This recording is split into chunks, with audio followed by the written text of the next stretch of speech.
was squishing octopus stranglers. Welcome back to Monkey Boys Toys, and welcome back to the sofa. In today's video we've got something a little bit different for you. I'm going to be showing you two different properties that were released by Super7 as part of their reaction figure line. The first series of figures I'm going to show you are these, and they are the Iron Maiden reaction figures. So we're going to be looking at these one at a time and just going over the card backs and a little bit of information about the release. So the first one we'll grab here is Killer Eddie, and this figure is an exclusive to some store or other. I'm not sure who this is. It looks like an A and an E, but for whatever reason I'm blanking on what store that was or that is. But this is an exclusive figure. It's a glow-in-the-dark figure.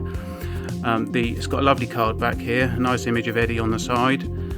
Very thick cardstock they use on these reaction figures, which is very nice. Super7 really have done a great job with pretty much all of their reaction card backs. So here we've got a representation of Eddie on the side with his bloody axe there. This is not the same image that was used on the album cover. The Killers album was released in 1981 and it had a slightly different album cover than this. But I'm guessing this one was produced because it's an exclusive figure which glows in the dark. If we have a look at the figure inside the bubble, we've got a nice image of Eddie there, or a nice representation of Eddie there. His hair glows in the dark, as does his t-shirt and his shoes and his axe down at the side there. I'll quickly pause the video and I'll show you the glow in the dark feature in a dark environment, which is the best place to see a glow in the dark feature. So let's go and do that now. Join me on the dark side. Whoa, scary. The camera's not focusing, but as you can see, the glow in the dark feature works remarkably well. That is certainly glowing. There can be no mistaking that. So let's head back to the sofa. So there was the glowing Killer Eddie.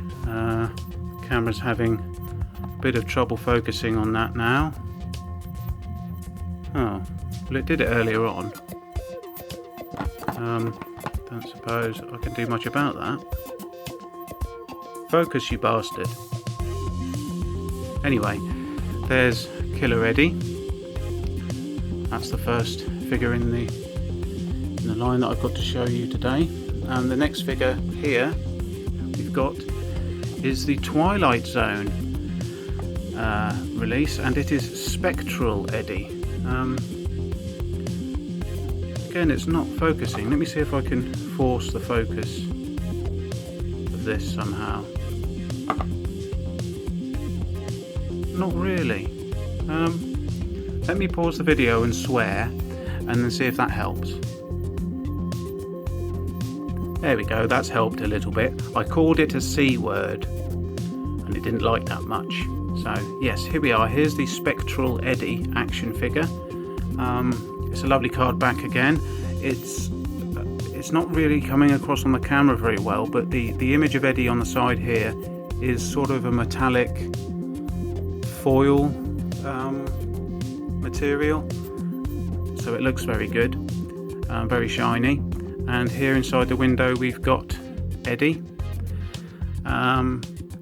He's cast in a more or less completely translucent plastic, apart from his eyes, which are painted. Oh, look at my eyes. Oh, I've buggered the camera again.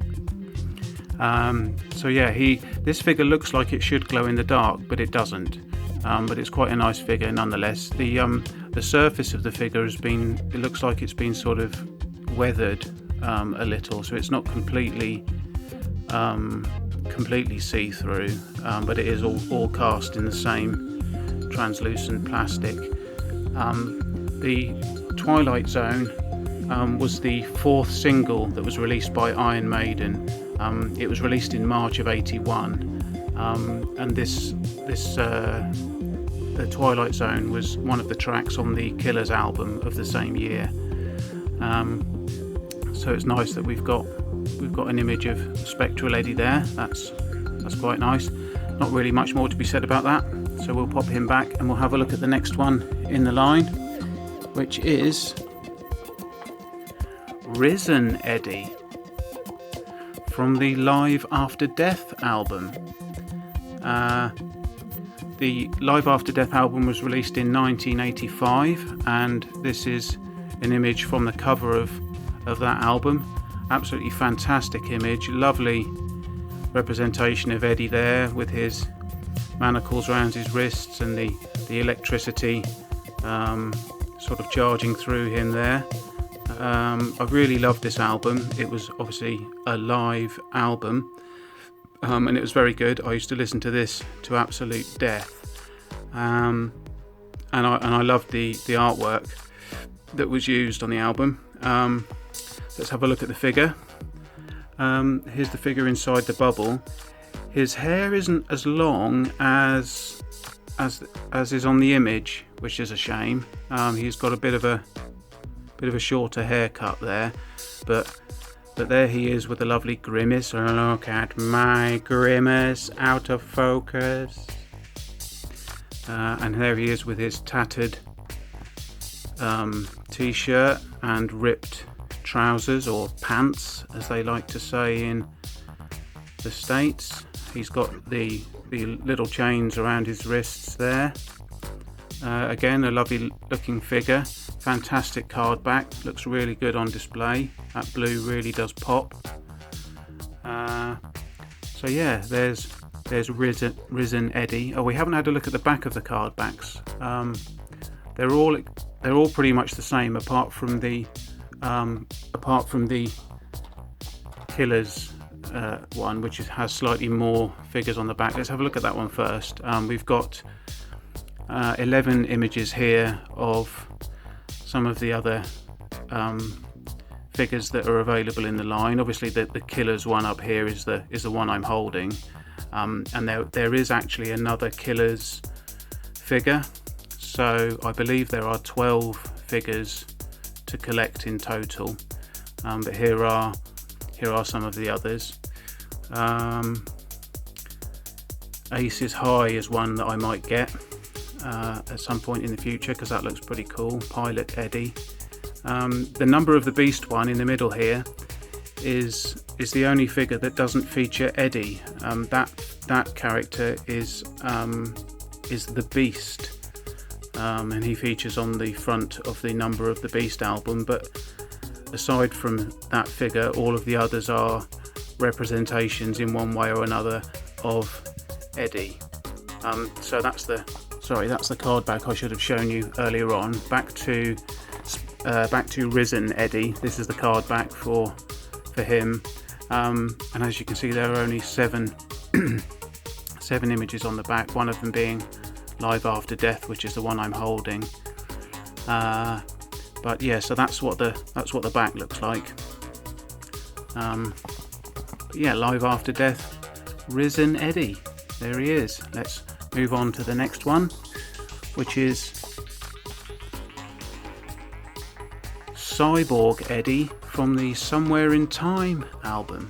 The album was released in 1986, and if you can track down some images of the album cover online, you'll be very impressed with the amount of detail that went into that album cover. There was a lot of sort of hidden sort of Easter eggs for fans and bits and pieces in the artwork. It was really very good indeed. But here we have Cyborg Eddie. He's looking fairly similar to the album artwork. It's not entirely accurate, but it's fairly accurate. A nice figure there. He comes with two little blaster guns here, one this side and one the other side. But obviously, because I don't open any of my figures, he will never hold those weapons. while he's in my possession. And with these card backs being so good, I really don't think it's necessary to remove the figures from the bubble. I mean, that would cause unnecessary damage to the card, which is lovely. I think they display just as well on the card back as they would do loose, if not better, in fact. So I'm more than happy to pop these into some deflector cases and display them on the card as they are. But yes, this is the Somewhere in Time Cyborg Eddie, and from that album comes the next figure in the line here, which is the Stranger in a Strange Land Outlaw Eddie. Again, a fantastic artwork there on the side, showing Eddie smoking a fag, which means having a cigarette in England. I'm aware it means something entirely different in the States, so I do apologise for that. But yes, we've got the lovely artwork there. Really, really cool looking Eddie with his hat and his coat. We would call this in England a flasher's coat, so look that up if you want. We've got a nice figure of Eddie here. It's actually the same mould as the Somewhere in Time Eddie, with the exception of the head, which is different, and some paint apps which are slightly different as well, but it's the same mould as the Cyborg Eddie. His cigarette is red on the end, but on the artwork it's yellow on the end, so that's not quite accurate. But anyway, another really lovely looking figure. Happy to have this one on display. Now, the more eagle-eyed viewer, particularly the eagle-eyed mint on card viewer, will notice that this card back is missing something. Can you spot it? Yes, that's correct. This arrived with me having had the tab punched out. I searched the box and the wrapping very carefully to see if it had come out in transit, and it had not. So as you can imagine, being a mint on card collector, I was very distressed by this. I contacted the seller and told them that the tab was missing and that I was most displeased about this, because the photograph on the listing had showed this with the tab in place, and they were kind enough, or well, I don't know if kindness is the right word, but they were good enough anyway to give me a 30% refund on the cost of this figure. I would have preferred the tab, if I'm honest, because yes, all of the other ones that I have in the collection, as you can see, the camera's not focusing, but you can see all of these are unpunched, and then I've got this bloody thing which is slightly damaged at the top and has had the tab punched out. Now I imagine any of you mint on card collectors will share in my horror at this. I can only say that my disappointment and irritation has been unquantifiable in this case, and my whole year is ruined. I have considered buying this again with the tab in place, because that's how anal I am about collecting mint on card toys. But anyway, there are the Iron Maiden figures. Let's just remove those for now and get those out of the shot, and I'll show you the other figures that I picked up.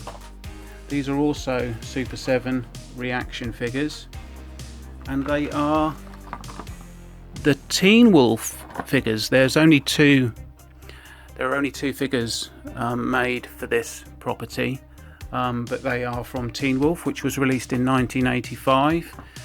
And here we've got a lovely card back again, a nice image of Scott Howard ripping open his shirt a la Superman, with his rather hairy chest poking out from the top. Look at my hairy chest.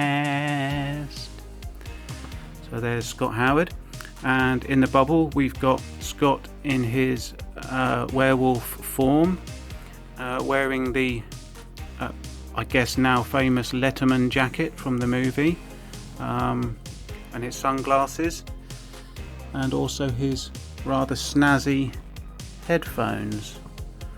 So there he is, looking very cool with his white sneakers on, or trainers as we would say in the UK, and he's got his hairy hands poking out from underneath his sleeves there. So yeah, lovely looking figure. Again, I'll be keeping this one on the card back because I think they display much better on the card back. Let's just flip it round and have a look at the back here. It says, just an average sort of guy in an average sort of town. Scott Howard's greatest wish is to be special. He daydreams all the time about scoring on the basketball court, in class, and most of all with girls. It all starts quite simply, a few itches around the ears, an unintentional snarl or two, a hairy finger.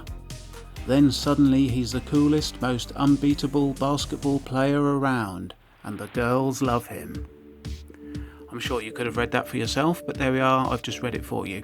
We've got a couple of images here. We've got an image of Scott Howard as the werewolf about to perform a slam dunk. And we've got an image of him here with his headphones on by the lockers at school, just looking rather swish. So yeah, there's the Scott Howard Letterman edition. And then placing that to the side, we've got the other one in the line, which is Scott Howard Varsity edition. So there he is with his basketball vest and shorts on. Beavers 42. Again, the same card back as we had on the other figure, and the back of this one is the same again, so we won't read that again, but it's the same card back. So but yeah, we've got a nice little 4 POA. I think this one's 4 POA. Yeah, they're both 4 POA figures. But yeah, looks cool. There he is with all his furriness and his lovely basketball sneakers on there. So yeah, that's pretty much it. That's all I've got to show you for today. If you did like the video, please consider giving it a like. Do share the video with any other octopus stranglers you may know. Leave a comment if you have anything to say about any of these figures, or about my distressing experience with the tab having been punched out of the Iron Maiden figure there. Maybe you can let me know if this would also be a problem for you. How would you feel if you'd bought a figure thinking it was unpunched and then to find it had arrived fully punched? Do let me know your thoughts in the comments. Would that bother you, or would you pay that no heed? So yeah, please subscribe to the channel if you haven't done so already, and I'll see you in the next video. But for now, I'm going to make like a shepherd and get the flock out of here. Bye!